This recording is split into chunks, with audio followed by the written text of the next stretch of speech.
Hello Taurus, Sun, Moon, Rising and Venus signs. Kamusta kayo? Sana po ay nasa mabuti kayong kalagayan. Welcome back po sa Star Tarot. Kung bago kayo dito, welcome din kayo. Thank you for your support. I truly appreciate it. God bless you all.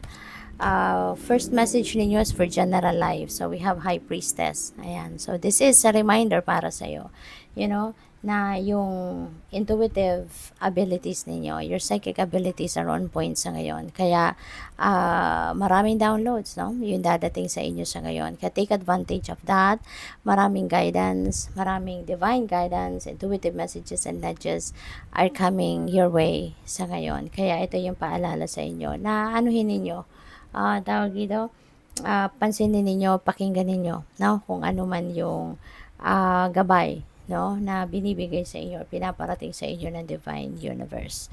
At maybe kasi you need guidance, no? Or maybe kayo din yung nagdadasal at humihingi kayo ng guidance, no? Kailangan siguro ninyo ng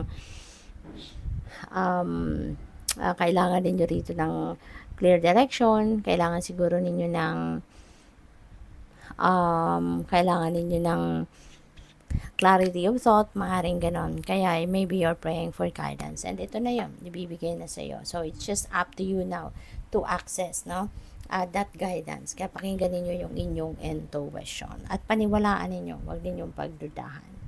For money, career, and finances, we have 3 of Pentacles. Ayan. So maaari na meron kayong partnership na papasukin sa ngayon. That could be partnership in business, baka that is partnership in a collaboration din sa isang project, or maaaring meron kayong task sa opisina na maaaring you will be working in a team, no? Kailangan ninyo ng katulong siguro, at bibigyan din naman kayo ng assistance, bibigyan kayo ng grupo na makakasama ninyo sa trabaho. So pwedeng ganun ang ganap.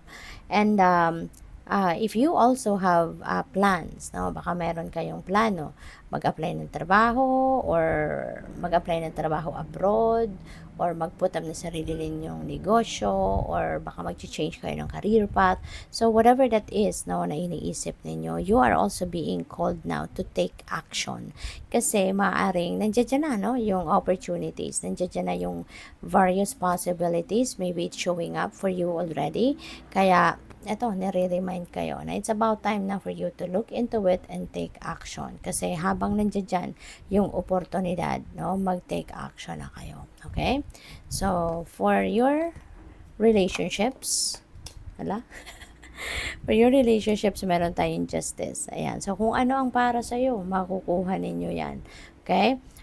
Kung ano ang deserve ninyo na kind of relationship, na kind of samahan sa inyong relationship, whether that is in love and romantic relationship, or whether that is in a family setup, or maybe in a friendly relationship. So regardless of what kind of relationship that you have, kung ano ang deserve ninyo na treatment, no, siguro, or pakikisama ng inyong person para sa'yo, or ng kung sino man, kaibigan man or kapamilya, that is what you are getting sa ngayon. Yun, at yun ang ibibigay sa iyo yan, ipapakita sa iyo yan, no?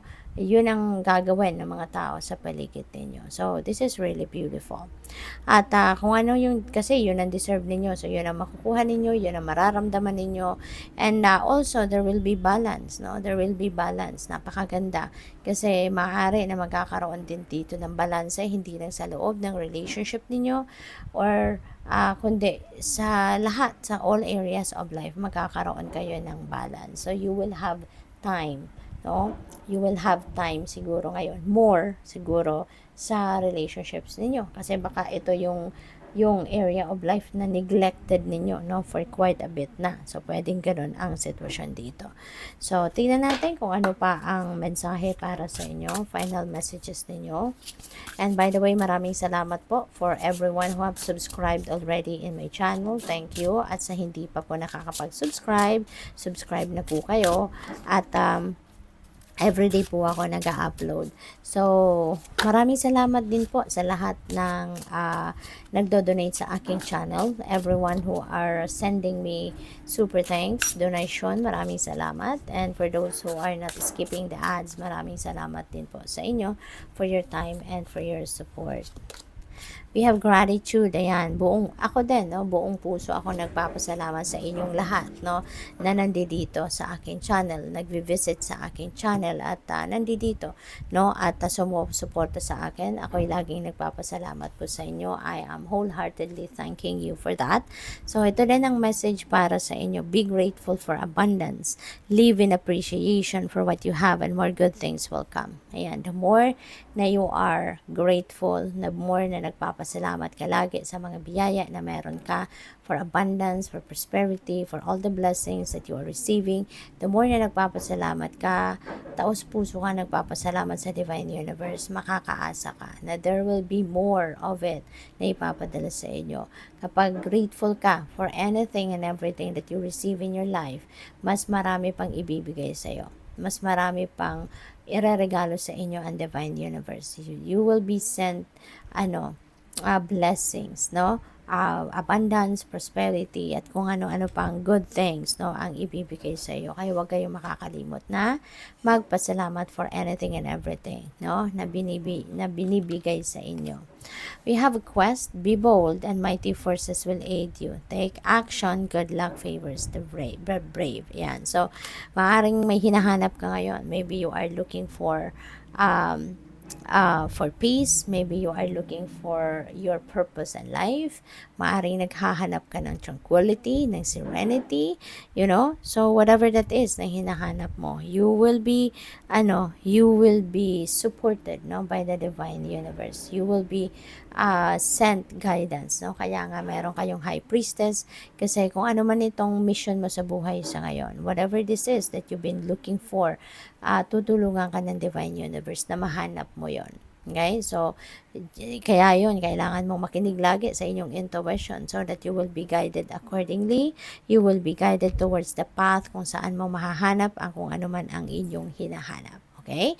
So, good luck sa'yo. Thank you for watching. Love and light. Namaste.